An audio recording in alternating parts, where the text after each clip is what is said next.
Hello and welcome to the Goldberry Artisans podcast. My name is Emily and I'm coming to you from the beautiful and windy state of Maine. You can find show notes on my blog, goldberryartisans.com. You can follow me on Instagram at Goldberry Artisans and add me as a friend, or check out my project page, which is not updated very regularly, but all that stuff can be found on Ravelry. My username is Emily Ruth B. So welcome to episode 6 of the podcast. Today I'm going to be announcing the winner of the 100 subscriber giveaway, talking about what I have off the needles, on the needles, some other stitching, and the meaning behind the name Goldberry Artisans. So to begin with, there were 15 people who entered the giveaway in the Ravelry group to celebrate reaching 100 subscribers. Thank you so much to everyone who entered. I so wanted to go and reply to all of the comments. You guys are the best. But I couldn't because that would mess up the comment numbers. So I went to random.org. I put in the numbers 2 through 16 because I had posted the beginning post. And it came up with post number 3, which was Sarah, who has the Dabbling Shepherdess podcast, which is one of my favorites. So I already got in touch with her, so I'm going to be sending that package on its way. Thank you so much to everyone who entered and has subscribed and watches my little podcast. I love making this, so it's fun to have a nice little community of people who like watching it. So today I'm eating popcorn and drinking a strawberry banana smoothie because when I'm home alone, which doesn't happen a lot, I can eat popcorn and nobody wants to eat it. I can eat it. So if you see me crunching over here, it's popcorn. I also wanted to talk about some of the hand knits that I've been wearing since it's been getting a lot chillier here. Today, they don't go with my like gray and black outfit at all, but today I am wearing these fingerless gloves. The pattern is called Antiquity. It's by Alicia Plummer, who is a Maine-based designer, which is, I think, is so cool. And they're knit using Quince & Co. Chickadee. Yes, I don't remember what the colorway was, but I've been wearing these like almost non-stop for the past few weeks because it has been chilly. When I'm doing schoolwork in my room at home, it gets kind of cold. It's on the back of the house, doesn't get a lot of sun, so I wear these mittens, well, fingerless mittens, while I'm doing schoolwork. Or like when I'm outside. I posted a picture of these on Instagram the other day. Me walking to work wearing the fingerless gloves. And I was also wearing this hat, which I've been wearing a lot. This is the Violet cap from Making Magazine, knit in Quince & Co. Finch, I think. I don't remember. Either Finch or Chickadee. But it is the Malbec colorway. I've been wearing this a lot. It definitely, the color goes with a lot of clothing that I own. And I like it because, here, I'll try it on. I know I talked about this a few weeks ago after I'd finished making it. But what I love is that it's nice and snug. So I can, like when I'm walking to work, I don't need to worry about it coming off if it gets windy or anything. It's nice, it's fitted. I have another hat that I've been wearing, but that's a little slouchier, so like if I'm just going to class or just like running errands or whatever, then it's fine. But I like this one, like I've been going to some of my siblings' soccer games, walking to work. This is my go-to hat. I'm gonna keep it on right now because it's kind of cold out here. So this is the knitwear that I've been wearing. I'm trying to be better about posting on Instagram. I'm really bad at keeping up with actually posting. I follow a lot of people, I'll comment on other people's posts, but I don't post a lot. But I've posted a couple pictures of me wearing hand knits, which is something that I would like to do more often, just to show like, oh hey, here's how I'm wearing my hand knits. Because I love seeing other people post how they style their items. So, now it's on to what I'm knitting. First up, what I have off the needles are my Gladys socks. The wind wants to carry them away. I'm knitting these for a friend who asked me to make her some socks. So I just cast these off Friday. One turned out a bit longer than the other, like they're the same length up here, but then I was working on the foot of the second sock while I was in the car. So I was in the car for a little while this weekend. So the second sock turned out a little bigger than the first one. My gauge is a bit looser. So I think I'm gonna block them out and see if I can get them to be close to the same size. It's not too much, like half an inch. But one nice thing that I like about knitting pattern socks is that it's easier to match the lengths instead of trying to lay them out side by side, because I always goof that up. One always ends up way longer than the other if I just try to lay them side by side and compare them, or even if I use a measuring tape to try to measure it. For whatever reason, it never works out well. But like for this pattern, I could count how many of these little squares I had, and so I knew how many I'd done on the first sock, so then I could just knit that many on the second sock. So that is a benefit to socks that have a stick pattern. And a lot of you have really loved this pattern, so I'm glad I could talk about it. I love it. It's based on, the pattern is called Gladys. It's free on Ravelry, and it's based on like traditional Guernsey stitch patterns. So there's like rig and furrow, herringbone, and then a moss stitch, and then this like broken ribbing, or I don't know what it's called. And actually, one of you, Judy B, commented on, I think it was my last episode, to let me know that she had already finished her first one, which is exciting. So, I like these socks a lot. I think my friend, I had her try on the first one to make sure that it fit. Like before I Kitchener stitched the toe, so that if I need to rip it back and make it longer, that was my fear, is that it wasn't going to be long enough. I had her try it on and it fit, so once I block them, I can get those to her. It's the only project I have off the needles, but I'm really close to being done the second mitten. I talked about these mittens last time. These are the Treehouse mitts. These are the Treehouse mitts by Melody of Mandarins. See, I'm almost done. This all got knit this weekend. I did a kind of like a little road trip to visit my sister who's at school up in New Brunswick, Canada. So I did a lot of car riding, cast this on. So I'm about at the point where I just need to do a few decrease rounds to finish the hand, and then I can do the thumb, and then these will be done. I'm knitting these using Peace Fleece DK Sport in the Sea Moss colorway. And it's definitely a rustic yarn, but I think that is perfect because I want a pair of mittens that I can wear, like that I can just wear when it's really cold, when I'm like out working outside. It's Maine, it does get cold in the winter. So I'm excited to have these. I did have to make the thumb smaller on this one. I think I did like 4 or 5 rounds less than the pattern called for. I do wish that the hand was just a little longer, like just a few extra rounds. But I think that's mostly just because I have long fingers. So they're a bit small, not much, but if my fingernails are particularly long on any given day, because my fingernails grow fast, random fact you didn't need to know, then these are a bit, just like a hair too small, like a quarter to a half an inch too small. But other than that, like they still fit nice because it's got a nice long cuff. It's just that, you know how like the thumb, like this is not at the base of my thumb, like it's a little bit farther on my thumb, if that makes sense. So it's just something to be aware of because there's very few decrease rounds. I was not expecting that, otherwise I might have done a couple more rounds before I started the decrease rounds. There's only a couple of decrease rounds in here, but I think they still look good. And after knitting these, Melody released, I don't remember when she released them. She has another mitten pattern. I think they're called Woodland mitts, which are beautiful. I love her designs because, like, especially like her mittens, they're different. They're just so different. Like, have a cool stitch pattern. She hasn't been knitting for too terribly long, but her designs are beautiful.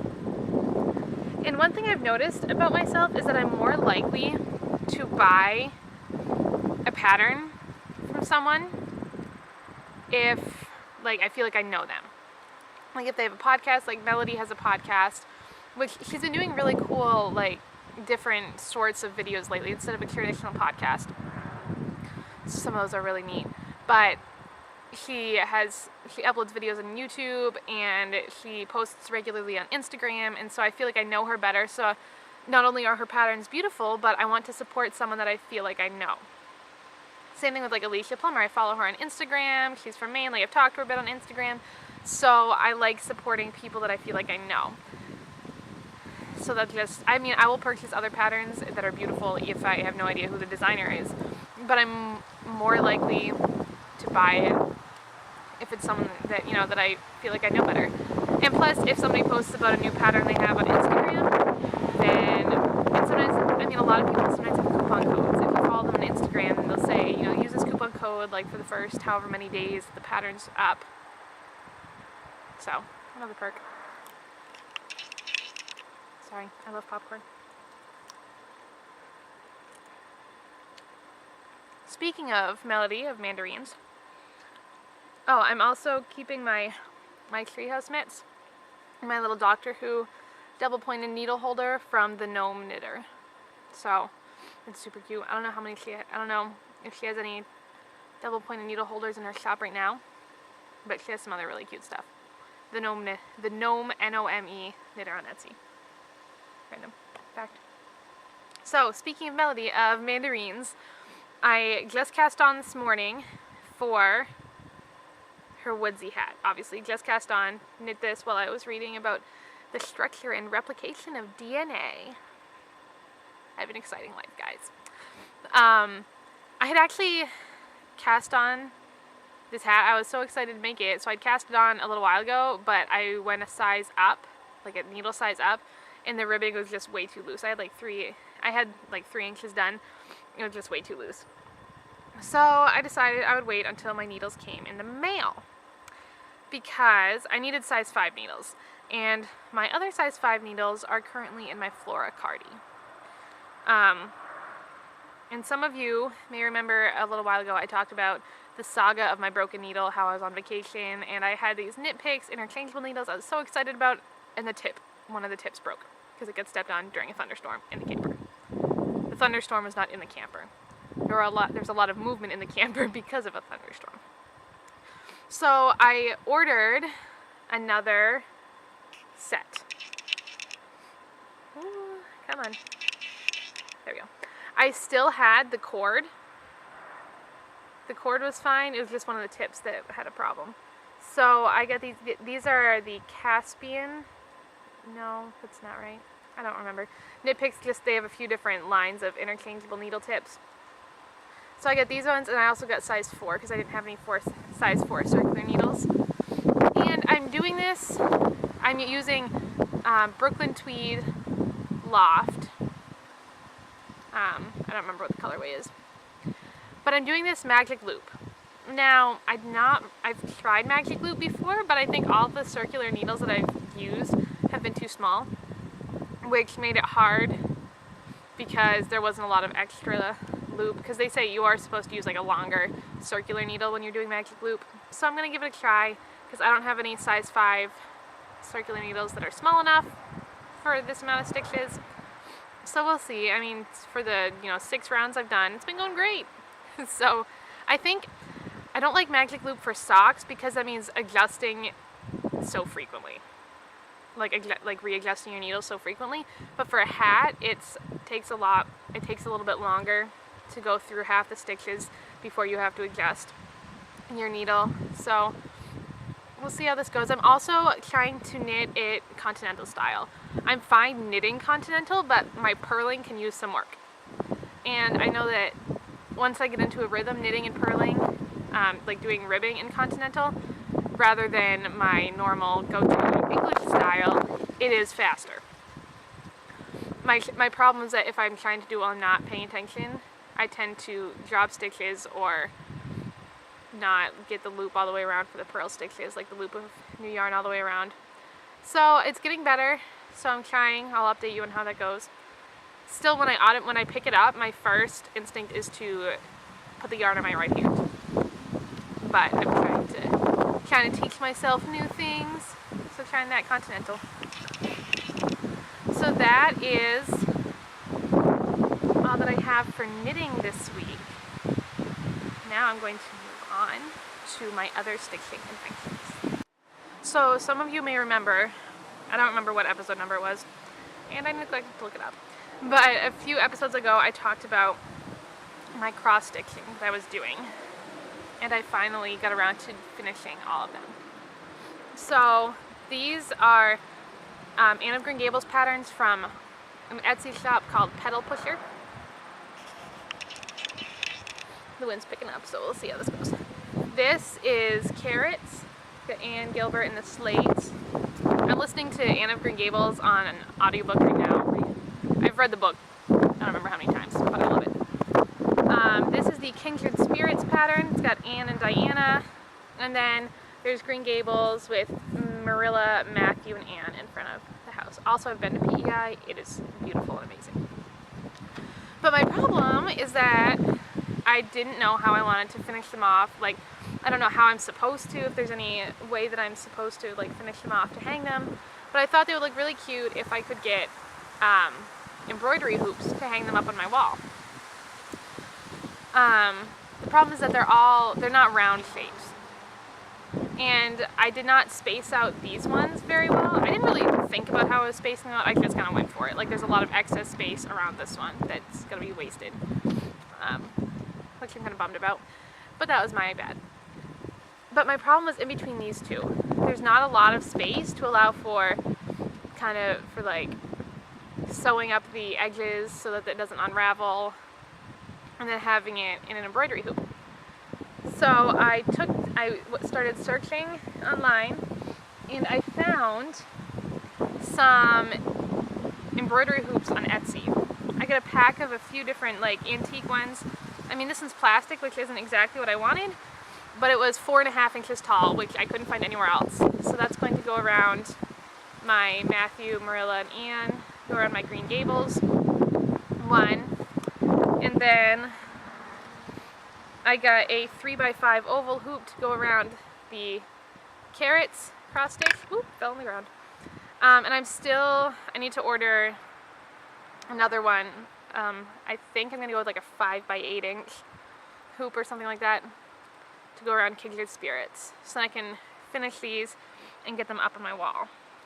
I just got the embroidery hoops this past week, but I'm hoping that will be done soon, because I love Anne, and who doesn't want cute little Anne on the wall?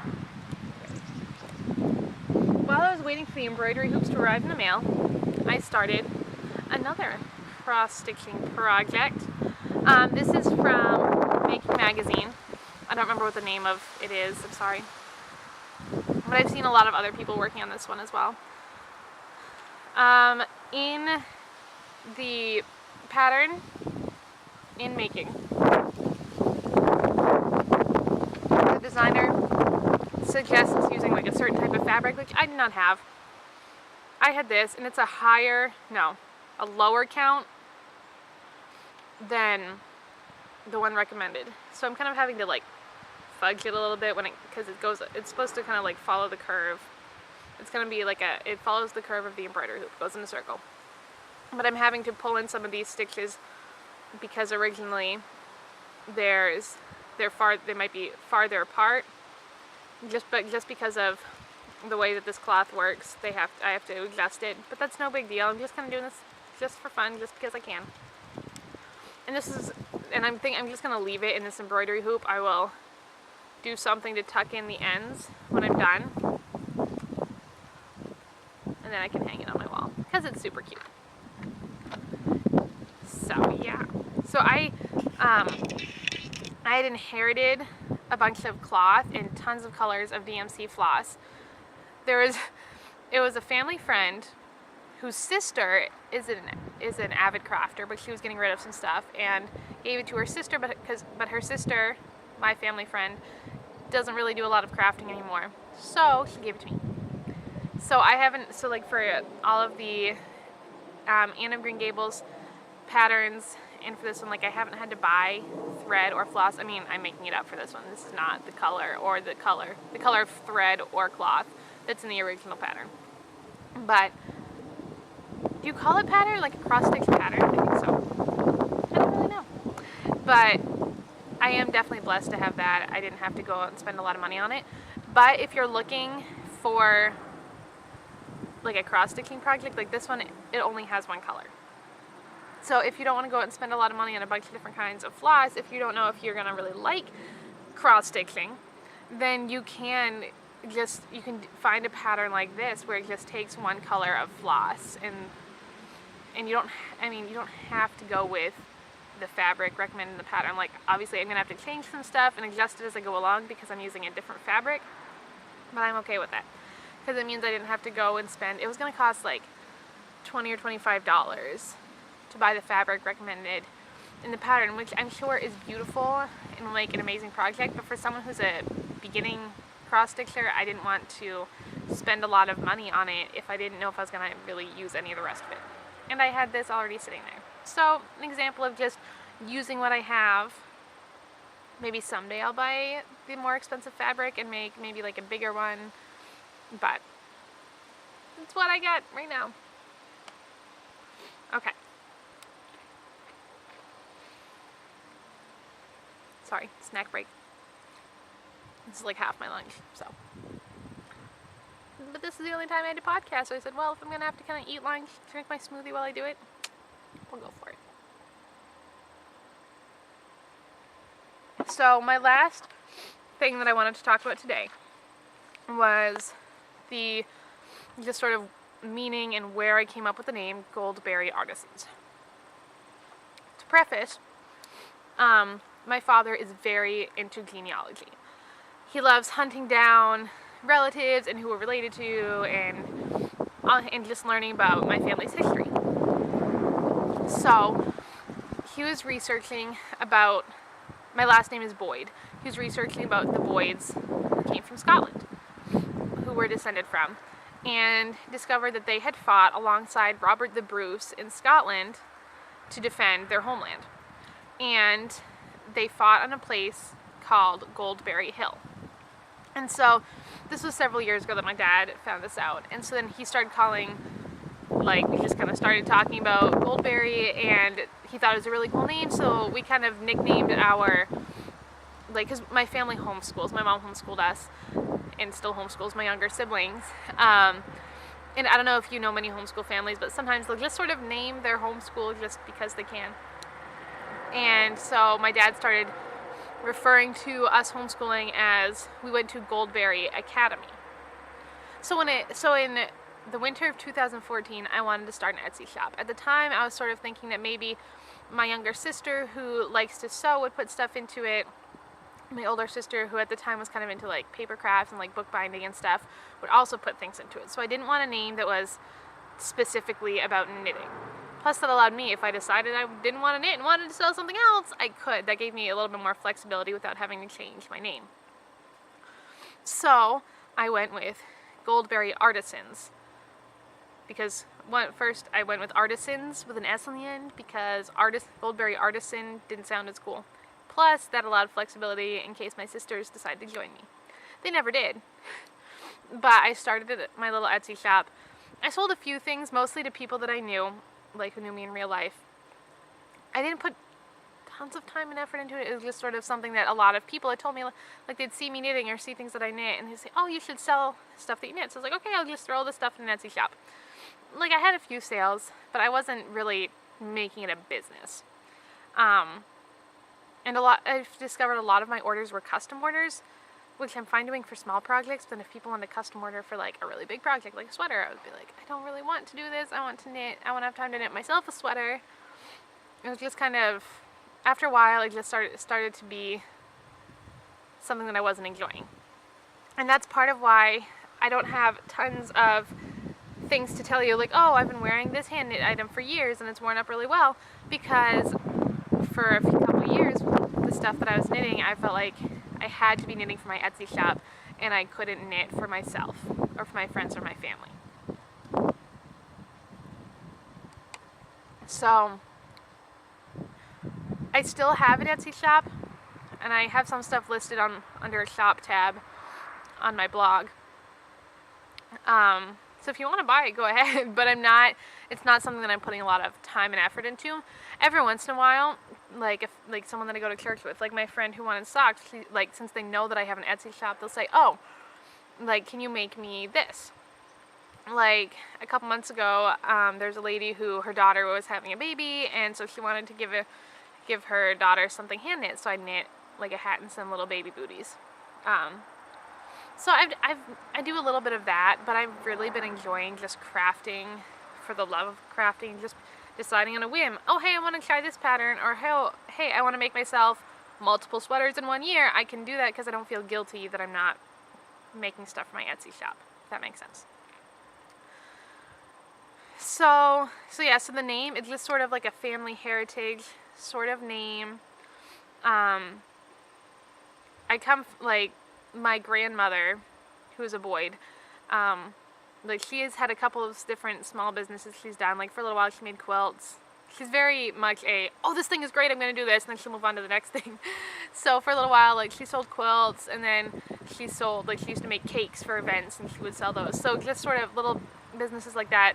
And my aunt, when she was younger, would always, like, have a business, like, whether it was selling the strawberries that she grew on the side of the road, or different things like that. Just very entrepreneurial. And so, in my way, naming my little Etsy shop Goldberry Artisans was sort of following in a family tradition.